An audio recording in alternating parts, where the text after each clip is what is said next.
I am Frances Wampler. I'm a program coordinator at the Cook Children's Center for Community Health. And I have done child welfare work and work with kids for a long time, probably 13, 14 years. And I'm super passionate about the work that we do at Cook Children's because I was a patient there. I was born in Weatherford, Texas, and at the time when my mom had me, they didn't realize that there was anything abnormal until she gave birth, and they were all very surprised and shocked, and they just really didn't know what was wrong with me. But there happened to be a specialist visiting the hospital that day, and he said, I think she has arthrogryposis, but you're going to need to go to Cook Children's and learn some more.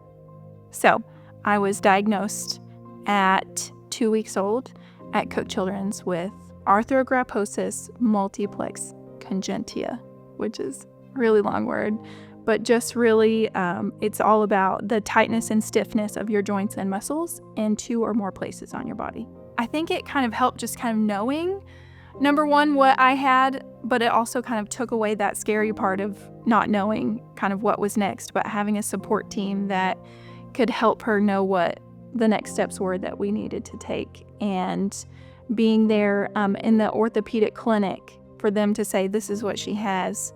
And it is rare, but we have a plan for what we're going to be able to do to help her. Some of the things that we did were surgeries related to different areas on my body. So at Cook, I was seen for my lower extremities, so feet and knees. And everything they did was to help me with mobility. So they weren't sure. I remember my mom telling me a story about the doctor telling her, we're not sure if she'll ever walk, but she'll be very smart, and we're going to do everything we can to help her be successful in life and whatever that looks like for her. So I didn't walk until I was almost 4, but everything they did from 6 months to 4 was to help me prepare and be more limber or move kind of muscles and help them be strong enough that I could support myself. Arthrogryposis is really unknown as to what causes it. With my mom, her amniotic fluid was low during her pregnancy, but it corrected itself, so they didn't know that anything was wrong until she had me. I was breech, so they had to do a C-section and they had to put her to sleep. And when she woke up, she was asking for her baby, and they were really nervous to bring me to her because she didn't know, and they didn't know how she was going to take it. So I think the hospital was a little scared about, bringing me in because they just had no idea. It is pretty rare. Nobody at the hospital really knew what was wrong at the time. So when she saw me, she said that it didn't matter. She had a healthy baby, and we were going to figure out what was going on and kind of go from there. But she just kind of talked about our experience and being thankful that that specialist was at the hospital that day when she had me to be able to point us in the right direction to come to Cook Children's for, more support to figure out, what was wrong. But there's really no answer for what causes it. There's really not a cure because it affects people differently. I've met a lot of people that have arthrogryposis, and it really affects everyone a little bit differently. And the way that it affects your body may not look the exact same as it affects somebody else. All they can do is kind of help you with mobility, doing different surgeries, and I wore braces for a long time on my feet and my ankles when I was young, just to kind of help strengthen those. I've had a lot of surgery related to this to kind of help kind of loosen those muscles and joints up and strengthen them so I can walk and move in a way that's, I don't want to say normal because everybody looks a little bit differently, but just to be able to be mobile and successful in life. I think initially my mom she felt bad, she just not necessarily felt sorry for me, but wanted me to have this good life. And so I think she kind of pampered me and babied me a little bit. And then she thought, I'm doing her a disservice by not pushing and doing some of these things that seem really hard. And she said, I can help her now while she's little and she's not going to remember to be whatever she wants to be when she grows up. She can do whatever she wants when she grows up. So let's not take the moment to be in our sorrow and feel sorry for it. Like, this is what life has dealt us, and we're going to push forward, and we're going to be successful no matter what that looks like. Like I said, I didn't walk until I was 4, and so a lot of those first few years of life was really trying to help get me prepared to be mobile in whatever capacity that looked like. My feet were kind of turned under. They call that club feet. And so there was lots of bracing, lots of casting of my feet just to kind of help flatten them out, make them to where they weren't curved. And so everything they did those first few years of life was all about trying to help my muscles loosen, help strengthen them, help the joints not feel as tight. And I can remember, from a young age coming to Cook Children's, and we live about an hour away when I was growing up. And I can remember if we were coming for a surgery, I could see the Blue Peaks lights as we were driving into Fort Worth. And I always knew we were almost there because I could see the Blue Peak lights. We always came over really early. If you're, having surgery, usually it's early in the day. And so I can remember that, coming over and seeing the Blue Peaks as we were driving into Fort Worth. So there was lots of challenges growing up, and we just kind of took it one challenge at a time, one kind of issue at a time. And I did physical therapy and occupational therapy to help me strengthen those muscles that I did have between surgeries. And I'm just thankful for the support and the doctors that we did have access to. The doctor that diagnosed me at Cook Children's saw me until I was 18. So it was a really cool just to see him through my life until I was a young adult. I think I've had roughly 30 surgeries in my life, just upper and lower extremities both, trying to get me to really where I am today. So I would say that every single surgery was an opportunity to get me to where I was today. They didn't know if I would walk, but I work and I drive and I have kids and a family that I take care of, and they keep me running. So I'm really thankful for every one of those opportunities. It didn't come without challenge. There were opportunities where I spent a long time in the hospital. I've had a few infections just from different surgeries that were really difficult. I'm thinking about one of my operations that I had, and it was both feet at the same time. So I had these really big casts that came up, I want to say, to almost my hips. And it's really hard to want to be mobile when you're in that much pain and you're kind of going through those challenging things. And it's hard for your support system around you to hear you be in pain and to not want, you to go through that and not know how to fix it. So I would say that during those times, child life and the social workers at the hospital made such an impact on me. I remember I brought a bear with me, or maybe they gave it to me, I can't remember, but it was a big stuffed bear, and she had on the cutest little ruffly dress. And during my surgery, they took the bear and they wrapped the bear's legs and feet, and she had her own little casts. And so when I woke up with my huge casts on my feet, my bear had also had surgery, and she had her little casts on. And I think maybe they had signed her casts too. And it was just an opportunity to make it feel normal for me, to give me some laughter and some joy in something that maybe seemed really scary. And they went out of their way. They went above and beyond to do surgery on a bear. But it brought a smile to my face and made it feel not as scary because my bear had gone through it too. And she still had a smile on her face. So it was going to be okay. So I think normal for me, this is who I am and this is who I've always been. And I don't really know any different. With my mom, I think it took a shift for her, and that happened really young. I think I was about 1 when she was like, I have to make hard decisions now so that she can be successful in her future. And she, as long as I can remember, has always raised me with this positive outlook of I can do anything I set my mind to, and I'm not any different than anybody else. And I think that's just always been my mindset because I was raised that way. I was told from as long as I can remember, I could be anything I wanted to be, and I could do anything I wanted to do.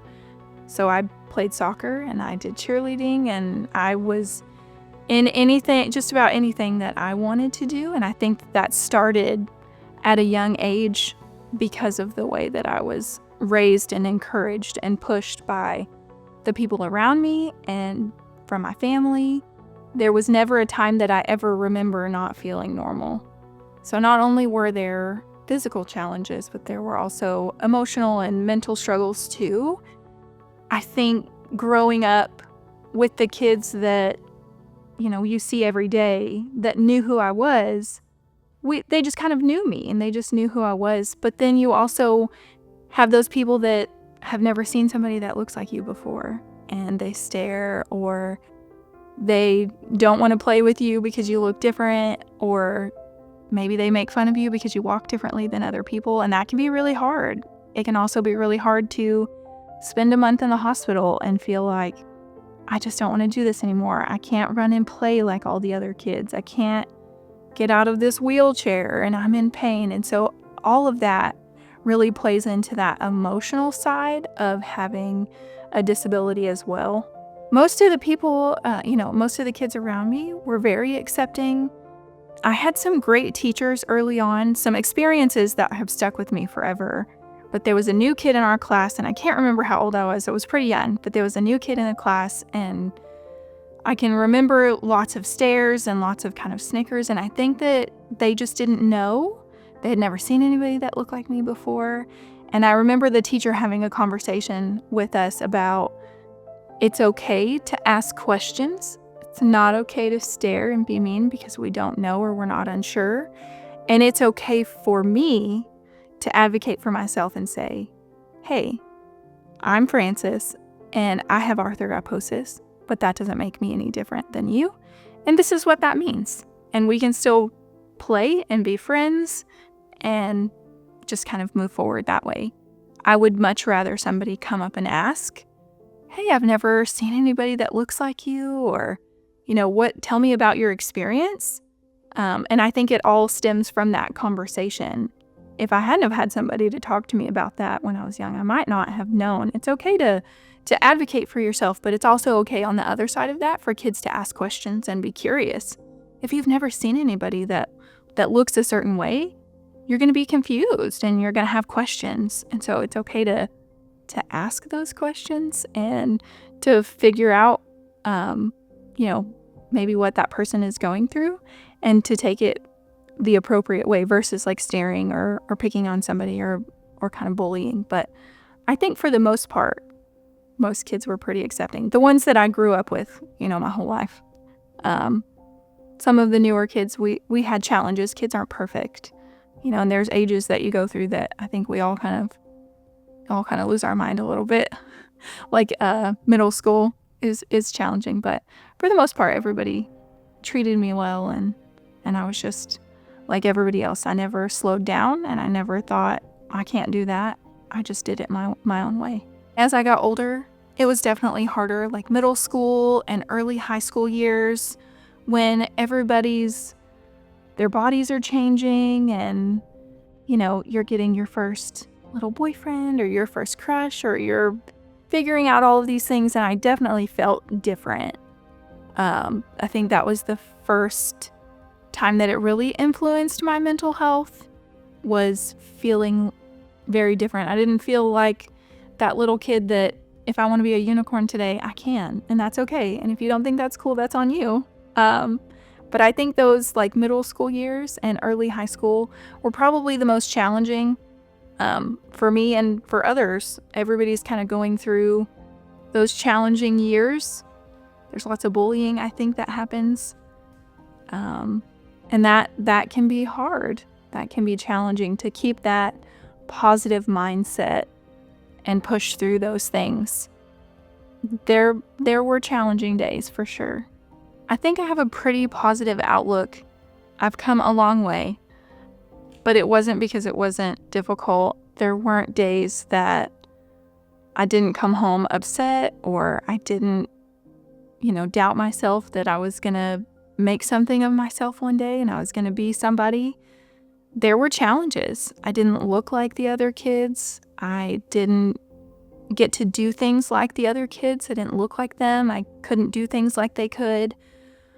I think the mantra for me was just, I can do anything I set my mind to. And it is okay that it doesn't look exactly like the way that another person is doing it. Sure, middle school and early high school years, even those later high school years, those were challenging years. And all of those struggles that you face with your mental health during that time frame crept up and posed challenges. I think having really strong coping mechanisms and coping skills was so important. I had a really good connection to other kids that had arthrogryposis from the time I was 10, and we're still friends today. And we went to a camp called Camp Just Like Me, and it was all kids with arthrogryposis, and we all looked like each other and did things like each other and learned from each other, and they played such an important role in my life. I still have connections with some of them from when we were 10 and 16, and now we're in our 30s and 40s. We just supported each other and helped each other learn how to get through things. It's so important to have people around you that have like-minded experiences and can support you through things. It's just invaluable to your success in life to have those people around you that care about you and know what you're going through and accept you for who you are. Getting ready to be an adult and dreaming about what I wanted to be when I grew up. I was visiting colleges and dreaming about what that looked like. My senior year of high school, I did get pregnant, and I graduated on Friday and had my son on Monday. As a young mom, you're always faced with kind of challenges and scares, but on top of having arthrogryposis and being pregnant, there was so much unknown. We did not know if I could pass this on to my baby, and we just didn't know what those challenges would look like. So I had a great care team that took care of me when I was pregnant, and we did lots of checking on him and his growth, and really it was an opportunity for them to continue to watch and make sure that he was okay, but how was that going to affect me? And it was a scary 9 months. It was there was lots of unknown about what this pregnancy would look like and how easy or how challenging it was going to be. And it did make things that are hard, like mobility wise. It's hard when you're a waddling pregnant mom, and then you add that on top of, AMC, and that's hard. But we made it through, and they actually kind of talked to me during my pregnancy that they didn't believe that I would pass it to him unless I had kind of internal struggles. And we were unaware that I had any kind of internal issues when it came to arthrogryposis. So I did not pass that on to him, which was a good kind of sigh of relief for me. I felt like I would be prepared and I would know how to handle it if I passed that on, to my baby. But I was relieved that we didn't have to, so that he didn't have to go through the same challenges that I did. I made it through pregnancy. I had a beautiful baby boy, but then it was like, how do I raise him now? That unknown of how do I pick him up? How do I put him in the carrier? How do I put him in the swing? How do I lay him down in the playpen? There were just so many unknowns about what that would look like due to my mobility. And I think I just took it a day at a time and figured out how that would work for us. I had a great support system when it came to my family, and I'm super appreciative of them for all the support they gave us. But we figured it out, and the way that, I held him and fed him and changed his diapers didn't look like the way that other people do it. But he's a successful 16-year-old now. So we made it through those challenges, and we just took it a day at a time. I was able to live by myself and take care of him while I worked and went to college. And we just took it one challenge at a time and figured it out together. But it was scary to just not know what that would look like and not know. I had nieces and nephews, and, I had cousins that I considered nieces and nephews when I was young, but that's different than bringing home your own baby at 18 and trying to figure out what life looks like on top of having a physical disability, and it was scary. So as a young mom, I went off to college and I did my internship with a program called CASA, and I just fell in love with the work that those advocates do. So when a child is placed into foster care due to abuse or neglect, the judge appoints CASA to be his eyes and ears. And so these volunteers volunteer their time to check on kids who are in foster care. And I just fell in love with the passion that they had for these kids and the difference that we were trying to make. And really that's at the heart and soul of what I wanted to do, was to give back and take care of kids. It was a different route than what I thought it was going to be, but I just fell in love with that program. I spent my next few years in the child welfare realm. So I worked for a foster care child placing agency, and I worked for Child Protective Services. And I really spent, those 8 to 10 years funneling all of my energy into, families that are experiencing these challenges and adversity. And then there was a position that came open at Cook for child abuse and neglect prevention work. And I thought, this is my opportunity to make it to Cook, but still doing the work that I love and being a part of, a family's story and helping give back to them and make a difference in their life. Before I came to Cook, I spent 8 to 10 years in the child welfare realm. So seeing those kids that have been removed from their home and placed into foster care. And those are the worst of the worst, the scariest of the scariest. I've been to child funerals, and I have, seen kids in the hospital, some at Cook Children's, that have been removed from their home. And I started to get a little burnt out. You take that stuff home with you when you leave a kid in the hospital and you go home to your family. It's hard to leave that work at work. Trying to take care of my little bitty kids, and I had brought my third son home, and I did a placement the first day I went back to work after maternity leave. So the middle of the night, placing a kid into foster care, that's really hard to do. And so I started thinking about what is next on my journey, because this is getting to be challenging to continue to pile that on. And I try to think of it in a way of not focusing on what happened, what brought us there, but what can we do to make a positive impact in that child or family's life. So when I saw the position on the Cook Children's website for prevention work related to child abuse and neglect, it felt like a good opportunity to step away from the heaviest of heavy and to focus some of that energy on how do we keep this from happening? How do we keep kids at home? How do we support parents who are struggling? They brought their newborn home and they don't know what to do because they won't stop crying. What do I do to make ends meet now because we don't have enough food to feed everybody? Those situations that get parents involved with Child Protective Services, what can we do to make a difference so they don't end up there in the first place? I was so excited when I got the phone call to interview with Cook Children's, because I thought I always wanted to end up there. And so this was a good opportunity that brought all of my experience to end up at a place that I loved and really started out my college career and wanting to end up here to make a difference in a child's life. So I was like a kid in a candy store at my interview, just giddy and nervous and exciting to be there. I couldn't wait for that opportunity. And when they said, like, the job is yours, I don't think they used those words, but when it was, my turn, I got my call, I don't think I heard anything the onboarding guy said when he called me other than, we'd like to offer you the job. And then I didn't hear anything else. I just thought, I'm going home to Cook.